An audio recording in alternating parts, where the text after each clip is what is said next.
mna historia ya namna babu au bibi zetu walikuwa wanaishi. Unajua walikuwa wanaishi kwa namna gani? Ilikuwa kama ifuatavyo. Ni kwamba mwanaume alikuwa anatoka nyumbani anaenda kutafuta. Mwanaume alikuwa anatoka nyumbani anaenda kutafuta. Alikuwa anaenda kuwinda. Fanya nini? Cha msingi ahakikishe familia yake iko sawa sawa. Kwa hiyo maana alikuwa anaenda porini kutafuta kurejesha kwenye familia. Hivyo mwanamke alikuwa receiver. Sema receiver.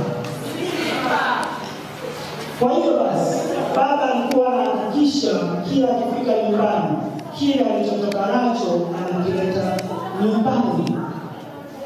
Vile vile huyu baba alikuwa jukumu lake kubwa ni kulinda familia yake, ni kulinda mke wake, kuwalinda hata majirani na kulinda familia kwa ujumla. Ndio jukumu kubwa la baba. Kihistoria jukumu kubwa la baba ni kuilinda. Tunaposema kuilinda lazima mtofautishe kitu kimoja. Mwanaume ameumbwa akiwa very physique. Ukimwangalia muscles za mwanaume is very physique. Yaani ni mwanaume ambaye ameumbika akiwa strong. Strongness ya mwanaume sio kwa ajili ya kumpiga mwanamke, ni kwa ajili ya kulinda mwanamke. Unanielewa jamani? Ni kwa ajili ya kumlinda gorgeous women. Kwa hiyo basi jukumu kubwa la ulinzi wa mwanamke liko juu ya mwanaume. Hivyo basi jukumu kubwa la kwako ni kupokea ulinzi ambao unapewa.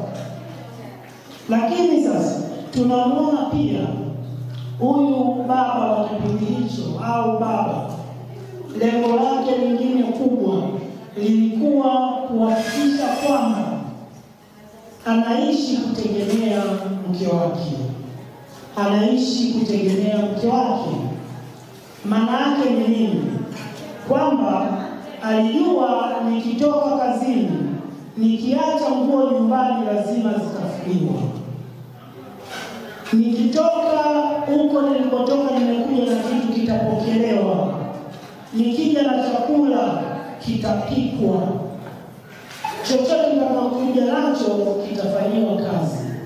Manake mwanamke alikuwa ni mtu ambaye anategemeana na huyu mwanaume. Wonderful enough ni kwamba kipindi hicho miaka ya nyuma yawezekana hata mawasiliano ya baba na mama was not fair. Yaani yalikuwa sio mazuri. Kwa sababu tu baba alikuwa anaweza kutimiza kila jukumu lake pasipo hata mawasiliano na mke wake. Lakini walikuwa wataweza kuishi. Hivyo basi mnaona kumbe ni namna gani ambavyo unaweza kuwa na mwanaume ambaye ana